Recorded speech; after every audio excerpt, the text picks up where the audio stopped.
હે સ્વામી બાપા, અમારી સેવા કે કાર્યક્ષેત્ર બદલાય અથવા તો સેવામાંથી અમને નિવૃત્ત કરવામાં આવે તે વખતે કયો વિચાર દ્રઢ હોય તો સત્સંગમાં સ્થિરતા રહે? આપણે સત્સંગ કરીને બરોબર દ્રઢતા કરી હોય કે આપણે સ્વામીને રાજી કરવા આવ્યા છે, મહારાજને રાજી કરવા આવ્યા છે, કંઈ માન મોટપ કીર્તિ માટે આવ્યા નથી. એટલે એક જ વિચાર જો બરોબર હોય તો થાય. આ પ્રશ્ન લગભગ ઘણાને નડે છે. જેની બદલીઓ થાય છે એની થાય. આ કંઈ સરકારી ઓફિસરો નથી બદલવાની છે, આ મોક્ષ માટે આવ્યા છે. એટલે નાની સેવા મળે કે ના મળે, કદાચ આપણી જરૂર હતી ને પછી નથી એવું નથી, બીજી રીતની સેવા કરી શકીએ આપણે. ન કરીએ તો સત્સંગ કરાવીએ બીજાને, તો એમાં વાંધો તો આવે નહીં. કદાચ બદલી નાખ્યા પછી બીજે ક્યાંય મૂક્યા નહીં, પણ તમારી સેવા શું હતી? સત્સંગ કરવો, ભગવાનને રાજી કરવા, એ હતું. એ તો તમે પછી હોદ્દા ઉપર હોય કે ના હોય તો એ કરી શકાય છે. પણ મારો હોદ્દો જતો રહ્યો એટલે હું મૂકી દીધો. તો સત્સંગમાં સમજ્યા છું આવીને. સત્સંગમાં આવીને સમજવાનું એ છે કે એને માટે હું નથી આવ્યો. આ તો ભગવાન દયાથી સેવા મળી છે, સેવા કરું છું. અને એમને કહ્યું ચાલો ભાઈ હવે ફેરફાર કરવો છે તો કરે. આપણો જે સત્સંગ કરવો છે, કથા વાર્તા કરવું છે, સત્સંગ બધાને કરવો, એ તો આપણે કોઈ લઈ લીધું નથી ને. એ કોઈ લીધું છે, ફેરફાર કર્યો છે એમાં? તો પછી કેમ ના થાય? જો એ સમજણ હોય તો. આપણને તો સેવા કરવા આવ્યા છે તો સેવા મળી ત્યાં સુધી કરીને પણ ના, મારી સેવા મને બદલીને કેમ કરી? બદલી કરીને આપણે તમે સત્સંગ કરો છો તમારા ગામમાં, એમાંથી ઓછી બદલી થઈ. ગામમાં સત્સંગ કરાવો, તમારા એરિયામાં જઈને તમે વાત કરો, કોઈ ના જ નથી પાડતું. પણ પેલું મને અધિકારનું કે મારો અધિકાર જતો રહ્યો. આપણો અધિકાર છે જ નહીં. અહીંયા અધિકાર માટે આવ્યા પણ નથી. દાસના દાસ થઈને સેવા કરવા માટે આવ્યા છે. એટલે જે આજ્ઞા જે વખતે થાય એ આજ્ઞા થવી જોઈએ. ઘણાને મુશ્કેલી થયેલી છે, કારણ મારી પાસે પણ ફરિયાદ આવી છે, એમની પાસે વધારે જાય છે, પણ એ ન થવું જોઈએ. જે આમને યોગ લાગ્યું એ થાય જ. પછી આપણે સત્સંગે મૂકી ના દેવાય, સત્સંગનો મોરો વિચાર પણ ના આવે, અને કોઈને પછી પાછા પાડવાનું પણ ન થાય. નહીં તો પછી શું થાય કે મને આ બદલી નાખે આવું છે, તો બીજા 10ને વાત કરે કે જો મેં એટલાને સેવા કરી પણ મારું આ થયું. પેલાને મોરો પાડે, અને બીજા પાછા તમને પાછા કે એ જેવા મોદા હોય ને એ જોયું લે મોટી ઊભી થઈને એને આ બળાઈની બધી સેવા કરતી હતી, તારું કોઈ સાંભળ્યું? એટલે આવું પાછા કે તું આમ આગળ થઈને બધો ખેંચાઈ મળતો હતો, હવે તારું કંઈ રહ્યું ખરું આમાં? તને તરત કાઢી નાખ્યો. લો એટલે મન પાછું પડે. ભાઈ બધું કાઢ્યો, કોને કાઢ્યો છે? જોગી મહારાજની પ્રેરણા થઈ છે, એને વાત કરી છે, આપણે નીકળ્યો. એટલે એમાં આપણે બીજું ભગવાનને સંત સામી દ્રષ્ટિ રાખવાની છે. બાકી એવા પ્રસંગો તો આપણે થાય. અને તમે સરકારી ઓફિસે નોકરીઓ કરો છો તો તમને તરત કાઢી નાખે છે, તમને દુઃખ તો થાય છે, પણ એને માટે પછી બીજું કંઈ કે ના મને નોકરી આપો, કંઈ નથી, સ્વીકારી લઈએ. ભલે જરા ચનમટ થાય, જરા ફેરફાર કર્યો હોય, નોકરીની બદલી કરી હોય કે ડિસમિસ કર્યો હોય તો જરા ચનમટ થાય, પણ બીજો ઉપાય તો છે નહીં. એને માટે પછી નિરાંત વાત લઈએ, મનને વારી લઈએ કે કાંઈ નહીં. તો આ એ ભગવાનની ઈચ્છા હશે, એમ થતું હોય છે. માટે આપણે રાજી થકા જ કરવાનું હોય. આપણો સત્સંગ કોઈ મુકાવતું નથી. આ તો એક આપણી ક્રિયા સોંપી છે, એ ક્રિયાની અંદર ફેરફાર થાય છે, અને એ ફેરફાર તો થાય જ, એમાં કંઈ વાંધોય નથી. આપણે આ ગામમાં ગયા કે પેલા ગામમાં ગયા, પણ કરવાનું શું છે? સત્સંગ. એ સિવાય બીજું કંઈ છે? બીજી કંઈ પ્રાપ્તિ કરવાની છે એમાં? ભગવાનને સંત રાજી થાય. એટલે આ ગામમાં ગયા કે તેમાં ગયા, બદલી કરી કે પછી રિટાયર કર્યા કે ફેરફાર થયો. પણ આપણે જે કામ કરવાનું છે એ કામ કરવા માટેનું તત્પર છે. એટલે બદલીઓથી કે ફેરફારથી કે કરવાથી આપણે કંઈ મનમાં લાવવાનું છે નહીં, અને એવું કરવાની જરૂર પણ નથી. કારણ એમનાથી સત્સંગ આપણો ઘસાય છે અને પાછા પડી જવું. એટલે કોકની વાતે પછી નથી આવડી કે પોતે મન દુખ્યો માણસ હોય એ પાછો બીજા 10ને મન, એટલે પાછો વધારે અપરાધ થાય કે પોતે પાછો પડ્યો છે, બીજા 10ને પાછા પડે કે આમાં જે જવા જેવું નથી, આમાં આપણી કિંમત કોઈ નથી. અમારી કિંમત માટે તમારી કિંમત કેટલી છે? દુનિયામાં તમારી કિંમત કેટલી છે? કોડીના છે. તો આ ભગવાનના કામમાં તો કરોડો ના થયા આપણે, એટલો તો વિચાર કરો કે ભગવાનને સંત સ્વીકાર્યા અને એની સેવા આપણને મળી છે, તો આપણે તો અબજો કરોડો કહીએ તો એનાથી ઓછું છે. એટલું બધું આપણા મનમાં ભાવ રહેવો જોઈએ કે આપણે આમ ભાગ મળીએ રહે. પણ ત્યાં પેલું રહીએ છીએ સંસારની અંદર છે એ બધું મૂકી દે છે.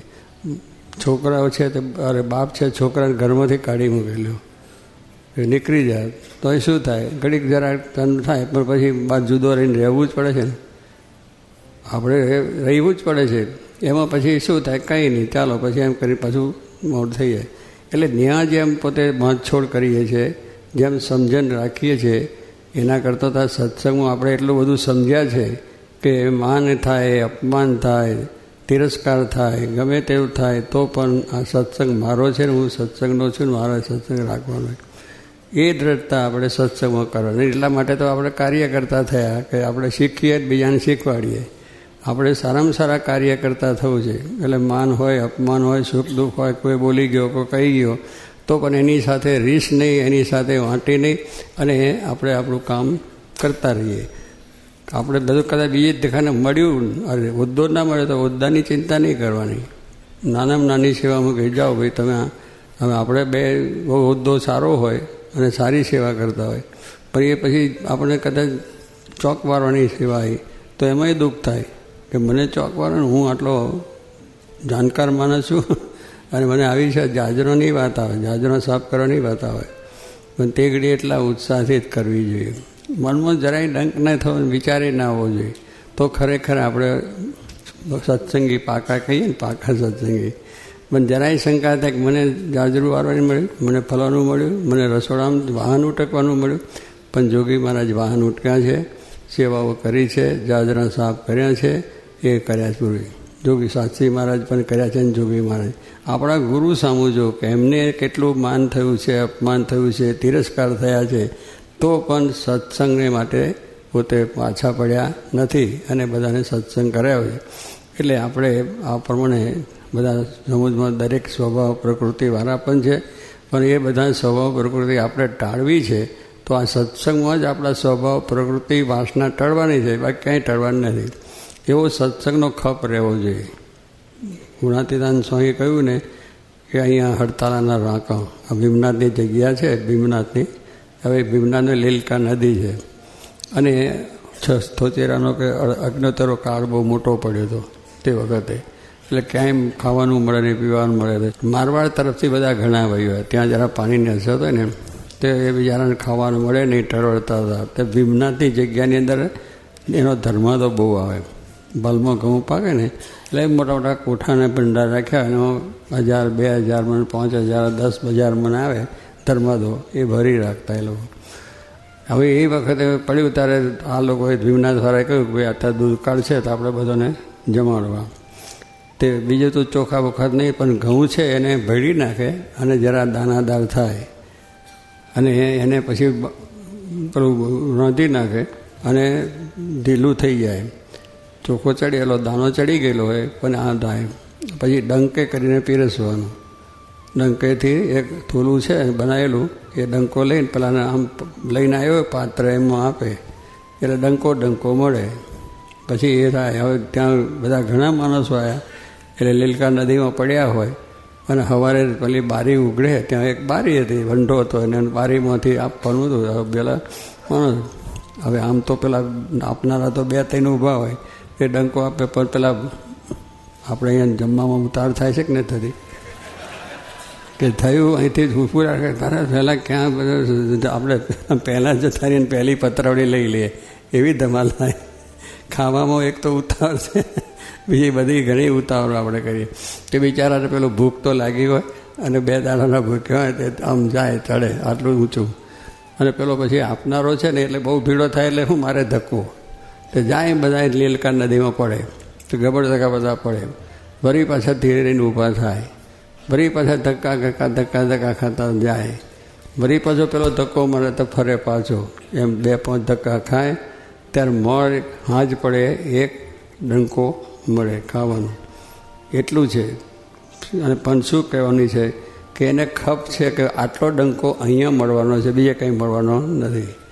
આટલું ખાવાનું છે, હાજ પડે અહીંયા લીલકા નદીની કિનારે ભીમનાથની જગ્યામાં મળવાનું છે, બાકી 100 ગૌ જોઈએ તો કંઈ મળવાનું નથી. એને એનો નિશ્ચય હતો, તો એવું અપમાન સહીને તિરસ્કાર કહીને ધક્કા ખાવાના, નાખે હેઠા તોય પાછા જઈએ. એ તો એક જ ધક્કો, આમ તો આમ કહ્યું એટલે તો ઘર ભેગો થઈ જાય. પણ ઘર ભેગા ના થયા એ લોકો કે ક્યાંય મળતું નથી, અહીંયા જ મળવાનું છે ને અહીંયા જ આપણું દુકાળ જવાનો છે.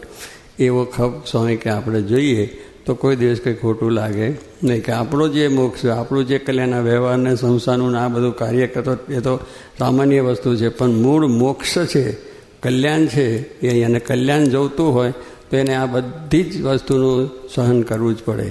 બધી રીતે જ આપણે ધ્યાન રાખવું પડે કે આપણે ભગવાનને સારી રાત્રિ કરીને આપણાથી કોઈ દુઃખી ના થાય, કોઈને પણ આપણે એ ના કરી શકીએ ને આપણને જે વસ્તુ જે મળે, જે આજ્ઞા થાય એ આજ્ઞામાં તત્પર થઈને સેવા કરવી જોઈએ, વિના શંકા.